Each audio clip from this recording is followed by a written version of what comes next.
Hello, welcome to another video and welcome back to my channel. My name is Amber and I'm a mixed media artist who doesn't really specialise in anything apart from trying to have fun with art. So today I'm going to be playing with my Pan Pastels. I haven't played with this medium for a really long time. I used to use them all the time when I used to do the realistic pet portraits, but I haven't used them for ages. So I thought I'd get them out and have a little play. If you don't know what Pan Pastels are, they are a form of soft pastel, but instead of a stick or pencil form, they are in these very aesthetically pleasing little cups or cakes or pans, whatever you want to call them really. But yeah, so they are soft pastel in a cake pan form and they're really enjoyable to use. The paper I'm using is the Canson Mi-Teintes or Mi-Teintes, I'm not exactly sure what it's called, but the Mi-Teintes Touch. It's like a sanded paper, and I had this little trial pack that I've had for ages as well and haven't used before, so I thought I'd break it in and just see what this paper's all about. And I will give a quick disclaimer before I go any further. I actually don't like this paper after using it for this painting, but I'll talk about all that in this video, so stick around, grab yourselves a cup of tea, maybe some art to do while you're watching, and I hope you enjoy the video. While I tape this paper down, it's a good time to say that in this video I'll be doing a full painting with Pan Pastels, and I'll also be giving some tips and tricks to keep in mind while you're using them too. So while I tape the paper down, the reference photo that I'm using is a baguette from the Food Paint Challenge on Instagram. I love this challenge, and I will link the post below if I can do that. I'm not sure if you can link a post, but I'll link the people who host the Food Paint Challenge down below so you can find it there if you like. I'm just using my trace down transfer paper now to transfer the lines to my final surface. So as I said, I've gone for the Canson Mi-Teintes Touch for this one, and yeah, so I usually use pastel mat for my pan pastel art or colour pencils as well, and I don't usually like to sketch on that paper, so it can cause it can make a real mess before you even start your artwork. So it's always good to draw your lines out on a separate piece of paper and then transfer them, and this method on this paper made a really faint line and I could barely see it, so I do end up going over it with a pastel pencil just to make it easier for myself. You don't actually even need the transfer paper. You can use the Pan Pastel straight on the back of your liner and then transfer it straight onto your drawing that way, using the same method. I'm glad that I added this pastel pencil in because I would have lost the lines within an instant, and then it also wouldn't have been very enjoyable for you to watch. Here we are starting with the Pan Pastels. The two different sets that I have got are the painting set and the portrait set. So I'm using mostly my painting set here with that one colour from the portrait set. A really good tip for Pan Pastels is there's a few different ways that you can blend them. So you can use a separate piece of paper on the side like I've got there and blend your colours out on there, or you can mix your colours straight in the pans, or you can mix them on the paper. And after trying a lot of different techniques over the years with these, I really like to mix them in the paper mostly. And I've got this old t-shirt here that I use to just dab my brush off, well, not brush, soft tool, which I will talk about those in a moment.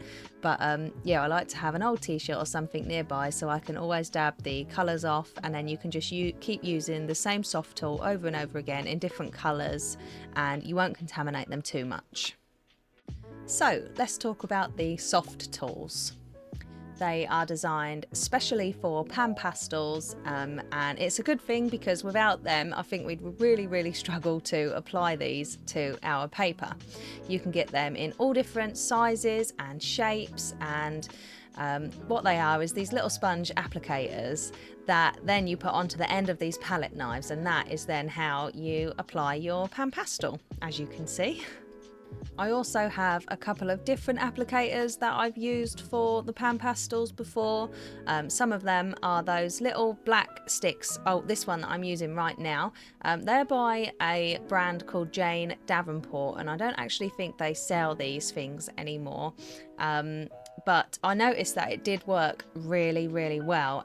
You can also use just normal makeup sponges or like eyeshadow applicators. They don't tend to last as long as the soft tools last because they're not exactly made to use on like a sanded surface, unless you've got a sanded eye. But if you like, in my opinion, the soft tools and the Pan Pastels are really quite expensive, and I can understand why. I think they're a real luxury product, but so the soft tools are quite expensive to buy. So if you wanted to just get a couple of Pan Pastels, and they usually come with soft tools in them as well, so when you buy a little set, you always get a couple to try out them with. Don't hold me to that, but I'm pretty sure you do.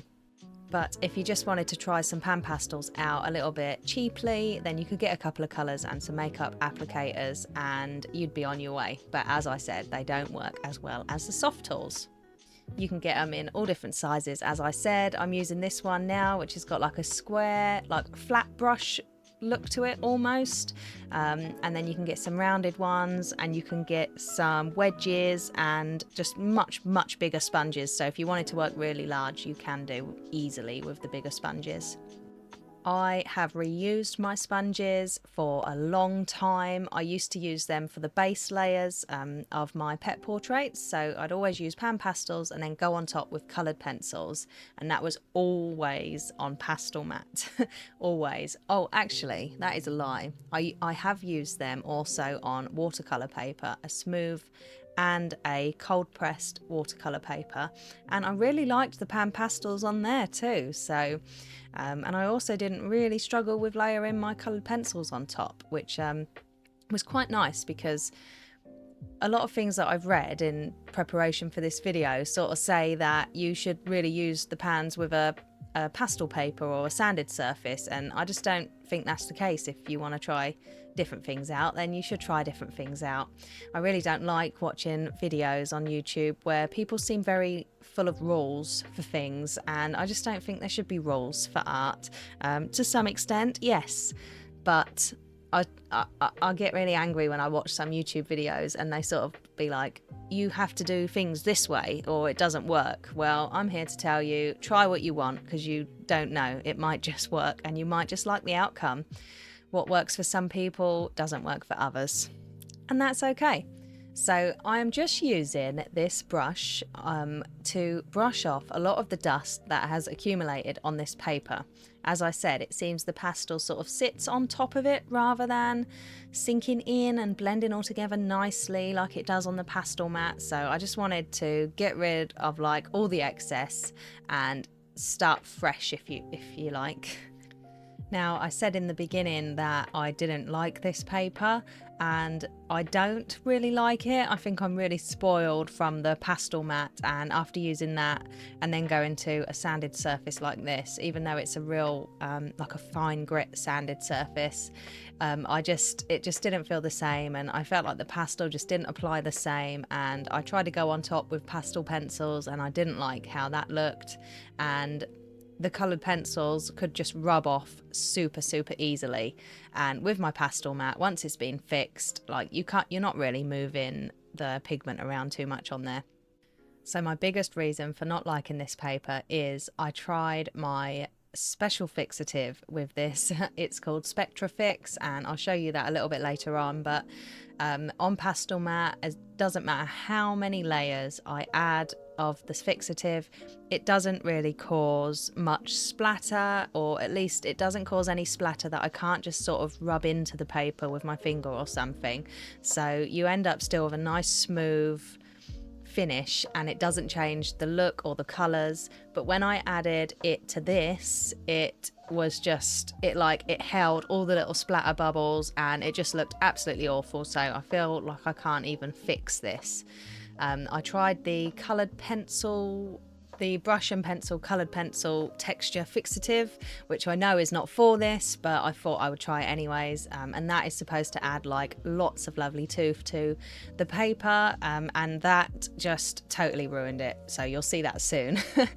So I wouldn't recommend that for the Pan Pastels on this paper. I haven't tried it for the pastel mat, but I'm not really in need of using that textured fixative anymore. I really just like my Spectra Fix because I know that it's safe to use and it's non-toxic, and it just works.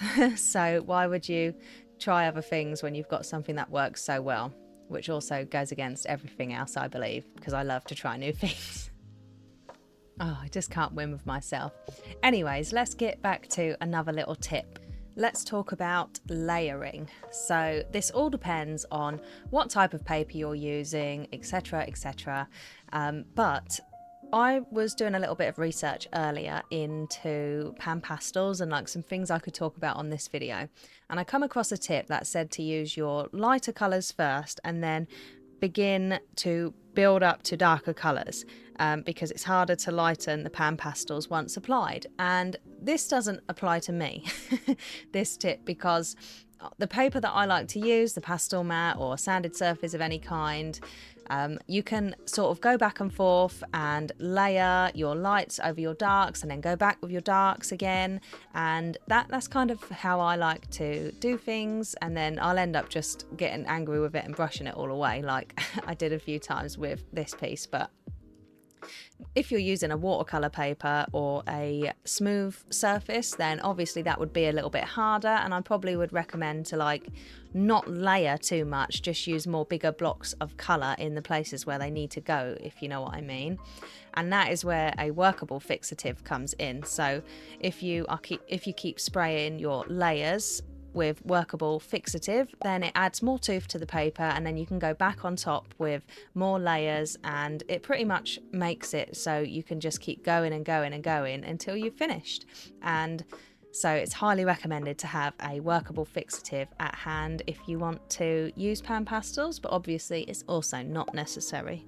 Another really great tip for using the Pan Pastels is to have a piece of paper, or more likely the glassine paper or like a greaseproof paper, to put underneath your hand when you're working to stop it from smudging all over your hand and then your hand ruining your artwork.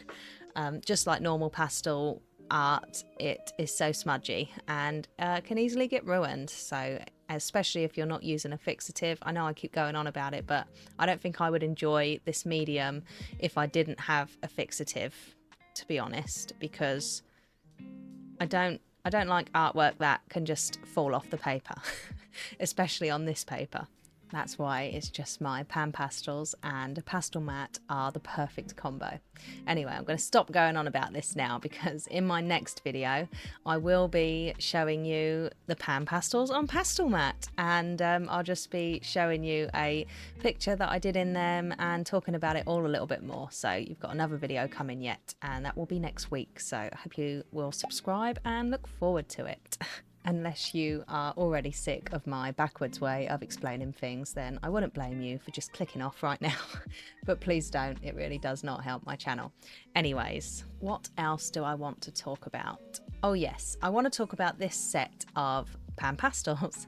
So this is the painting set, and it has 20 colours, and it's got 18 colours with a black and a white. And the really great thing with Pan Pastels is you can mix them together and create different mixes so easily, as I said, in the pans themselves, on the separate piece of paper, or my favourite way, which is on your actual artwork. You can create some really great colour variations that way and just create something really fun. But with this 20 set, you've pretty much got every colour you could possibly need. So you've got all the different colours, and then you've got your black and your white to create shades and tints of that colour.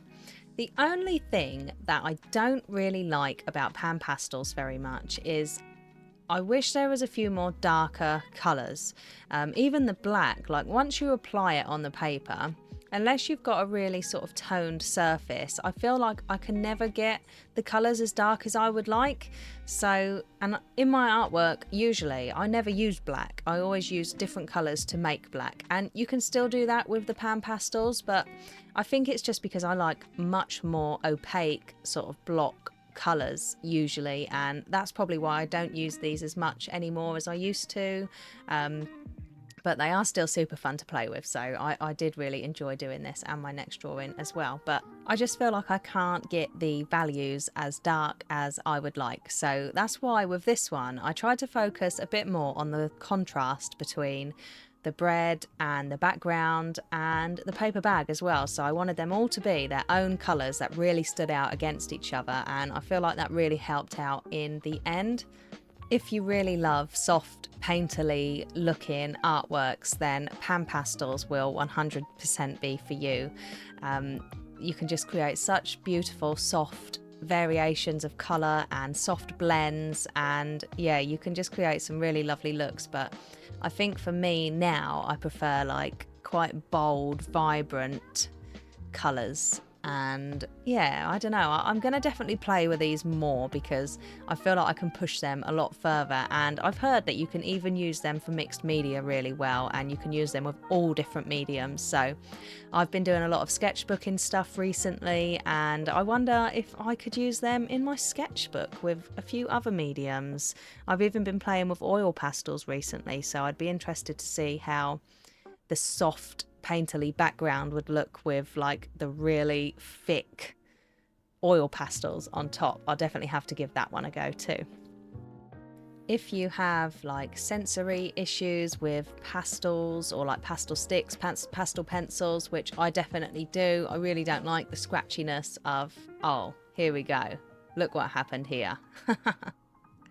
This is the brush and pencil advanced coloured pencil textured fixative, and I shook it up really well. I soaked my lid before I sprayed it, and just look what happened. What an absolute disaster. So I nearly give up at this point, but I did really think that this artwork had potential, so I decided to just go back over it and add more layers. And yeah, so it almost felt like starting again over this because I had to cover all of that problem up, and even in the end now there's still some little splatters on there that I still can't cover up, even with just so many layers of pastel, and that doesn't happen on Pastel Matte. So where was I? Oh, talking about the chalkiness and scratchiness of the pastels. So with normal pastel sticks, I really don't like to use them. I don't like the noise, I don't like the scratchiness. You don't get that with Pan Pastels, which is what I absolutely love about them. You don't get any of that scratchy feeling. They feel more buttery, so I feel like that could be a problem if you don't like that sort of texture. But another thing with them is they can be really dusty, and using that brush to keep dusting the dust away, my studio was absolutely smothered in pastel dust by the end of this, and that wasn't really okay. If you've got like breathing issues or asthma or something like that, that might not be ideal, because I was going to recommend just blowing the dust off of your paper instead of brushing it if you didn't want to create like that really soft blended look. But I don't think I should recommend blowing the dust away either. I'm not quite sure what the best option would be there. With Pastel Matte, you don't get much dust at all because, as I said, it's so absorbent. The dust just can be blended into the paper very easily, but with this one, it definitely just sat on top, and I didn't like the pastel pencils on top of this either because they just did not stick. They didn't stick to the paper at all, and I didn't like that.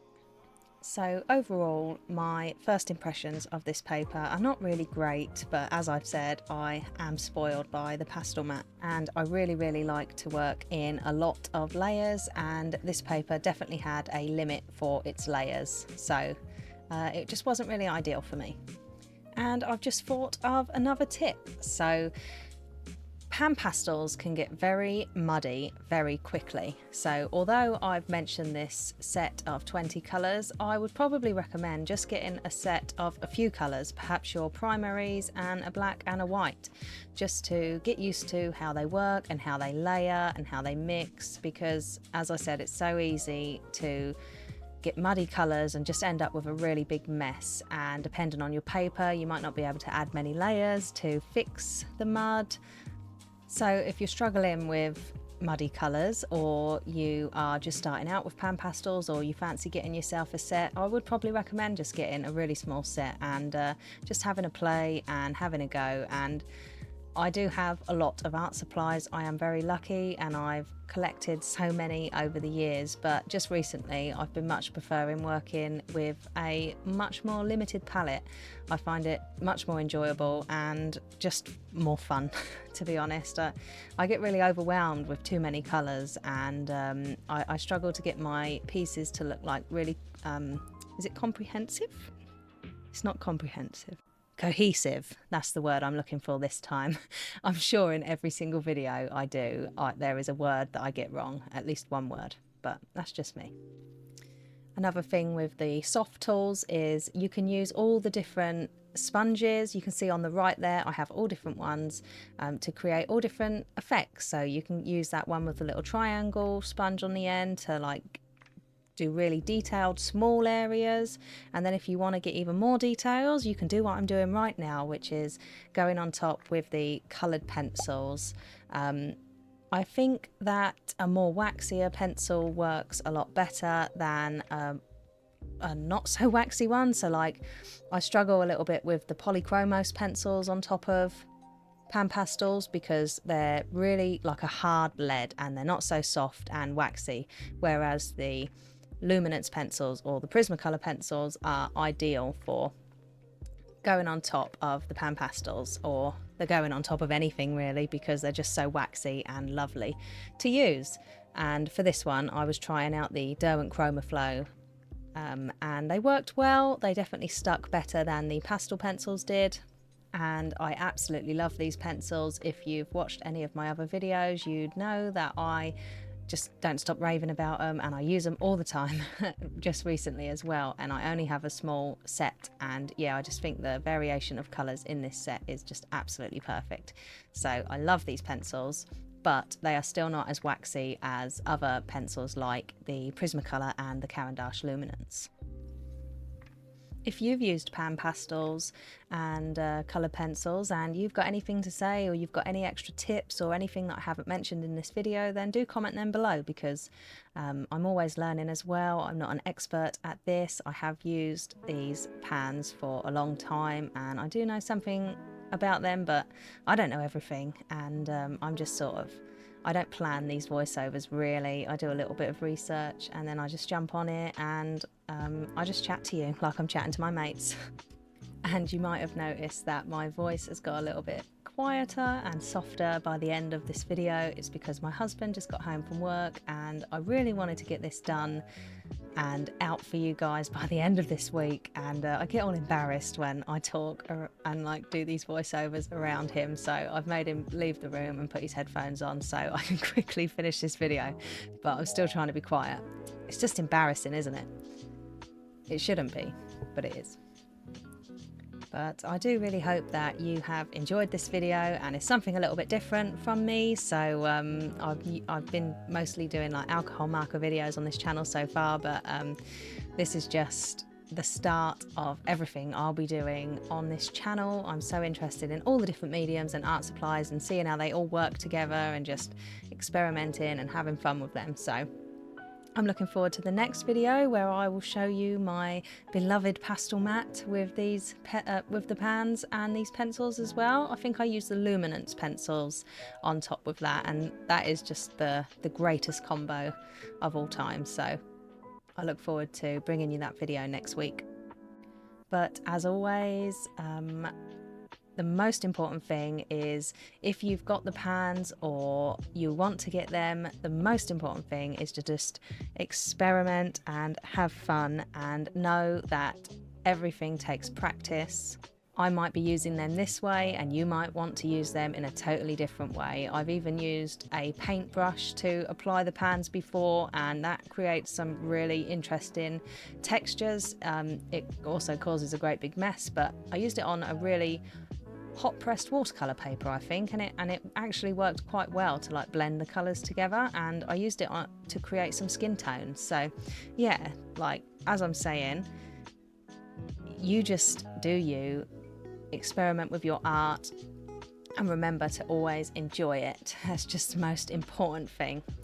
So I was using these coloured pencils to create texture on those baguettes, and I put some green in that bread there, and then I thought, I don't know if I regretted it or not because it looked a bit mouldy, but it did create like a nice cohesive look with the background. And I like how that background come out actually in the end. I really like how it's just vibrant and green, and see, the more layers you add, the more vibrant colours you get, and yeah, it's just overall a really fun medium, and I enjoyed this. Apart from the paper, I didn't really enjoy the paper but I enjoyed it either way, and that was the most satisfying part of every painting, right? The tape peel. So there it is. I really hope you like it, and don't forget to subscribe and like this video and leave a comment if you've got anything to say. I'll see you in the next one. Bye.